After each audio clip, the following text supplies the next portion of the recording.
Sobat muda, kali ini perjalanan tim Indonesia berlanjut dengan mengunjungi dua destinasi wisata sejarah untuk mengenal Salatiga lebih dekat. Pertama, ada Museum Salatiga. Berlokasi di kawasan Pelumpungan, Kelurahan Kauman Kidul, museum ini resmi dibuka pada tahun 2018 oleh pemerintah Kota Salatiga sebagai upaya melestarikan sekaligus memperkenalkan berbagai benda cagar budaya kepada masyarakat. Memasuki area pameran, sobat muda akan menemukan berbagai artefak yang disusun berdasarkan periodenya. Mulai dari masa Mataram kuno, masa Hindu-Buddha, masa pemerintahan Hindia Belanda, hingga perkembangan kota Salatiga setelah Indonesia merdeka. Setiap koleksi dilengkapi dengan informasi sehingga kalian tidak hanya melihat benda bersejarah, tetapi juga memahami cerita yang ada di baliknya. Salah satu koleksi paling penting di museum ini adalah prasasti Pelumpungan. Pada permukaan prasasti berbahan batu andesit ini, terdapat nama daerah dan tanggal yang kemudian diyakini menjadi cikal bakal nama Salatiga. Kerennya, berkat prasasti inilah para sejarawan dapat menelusuri awal mula perjalanan kota Salatiga sekaligus menjadikannya dasar penetapan hari jadi kota Salatiga yang diperingati setiap tanggal 24 Juli. Sobat muda, dari prasasti Pelumpungan, perjalanan kita berlanjut menuju peninggalan masa Hindu-Buddha.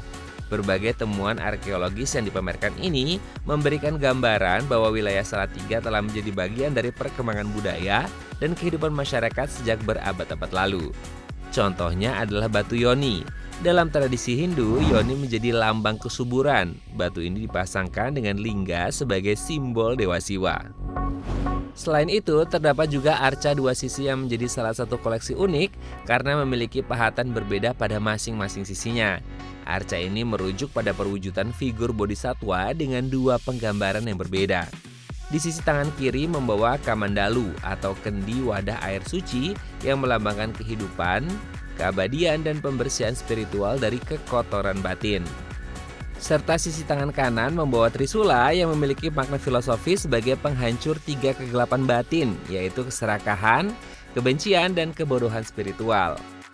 Pahatan dua figur berbeda yang saling bertolak belakang dalam satu sandaran ini diperkirakan berfungsi sebagai komponen dinding bangunan candi. Tidak hanya itu, museum ini juga menyimpan batu ratna yang merupakan ornamen puncak candi, hingga lapik yang berfungsi sebagai alas arca, serta artefak sudut yang menjadi ornamen pada bagian atap candi. Berbagai temuan ini menjadi petunjuk penting adanya jejak budaya Hindu-Buddha di wilayah Salatiga, meski bangunan candinya tidak lagi ditemukan secara utuh. Bergeser ke sisi lain museum, kalian akan menemukan informasi tentang masa pemerintahan Hindia Belanda, mulai dari perubahan status Salatiga menjadi kota praja pada masa kolonial, hingga dokumentasi foto Salatiga tempo dulu, peta kota, dokumen bersejarah, serta informasi mengenai siapa saja yang pernah memimpin kota ini. Sobat muda, masih banyak jejak sejarah yang dapat ditemukan di Museum Salatiga ini. Jika tertarik berkunjung, museum ini buka setiap hari mulai pukul 8 pagi hingga 4 sore. Menariknya, kalian tidak akan dipungut biaya masuk alias gratis. Bisa jadi wisata hemat juga nih sobat muda. Sekarang kita bergeser ke lokasi selanjutnya. Tempat kedua adalah Taman Wisata Sejarah Salatiga. Berlokasi di Kecamatan Sidorejo, Kota Salatiga, Jawa Tengah. Area ini dibangun sebagai ruang publik yang memadukan fungsi rekreasi, edukasi, dan pengenalan sejarah perjuangan bangsa. Di sini sobat muda bisa melihat dari dekat berbagai alat utama sistem persenjataan atau alutsista yang pernah digunakan oleh Tentara Nasional Indonesia loh. Ya, menelusuri kawasan taman, perhatian akan langsung tertuju pada deretan koleksi alutsista yang menjadi ikon tempat ini. Mulai dari Panzer Saladin buatan Inggris, tank ringan AMX-13 Cannon buatan Prancis, replika kapal perang KRI Macan Tutul 602 yang dikenal karena perannya dalam operasi Trikora, serta sebuah pesawat TNI Angkatan Udara. Melalui koleksi ini, kalian diajak mengenal perkembangan kekuatan pertahanan Indonesia dari darat, laut, dan udara. Keren kan? Selain koleksi alutsista, Taman Wisata Sejarah Salatiga juga menghadirkan monumen 3 pahlawan nasional yang memiliki keterkaitan erat dengan kota Salatiga. Ada Marsekal Muda Agustinus Adi Sucipto yang kita kenal sebagai Bapak Penerbangan Indonesia yang lahir di Salatiga. Ada pula Laksamana Madya TNI Yosafat Sudarso, pahlawan yang gugur dalam pertempuran Laut Aru pada tahun 1962. serta Brigadir Jenderal Sudiarto yang gugur saat operasi penumpasan pemberontakan RMS pada tahun 1950.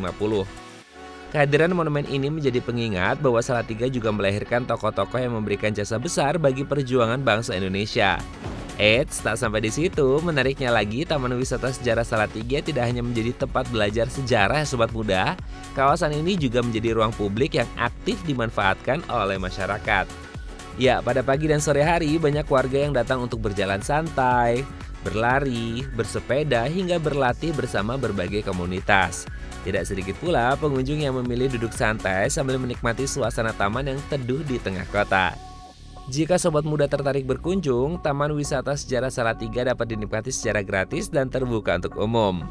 Lokasinya yang berada di pusat kota membuat destinasi ini mudah dijangkau dan menjadi pilihan menarik untuk mengisi waktu luang sekaligus menambah wawasan tentang sejarah Indonesia.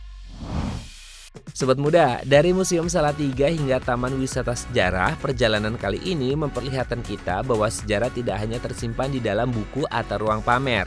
Melalui berbagai peninggalan dan koleksi yang masih terawat, kita diajak memahami perjalanan panjang kota Salatiga sekaligus mengenang jasa para tokoh yang pernah berjuang untuk Indonesia.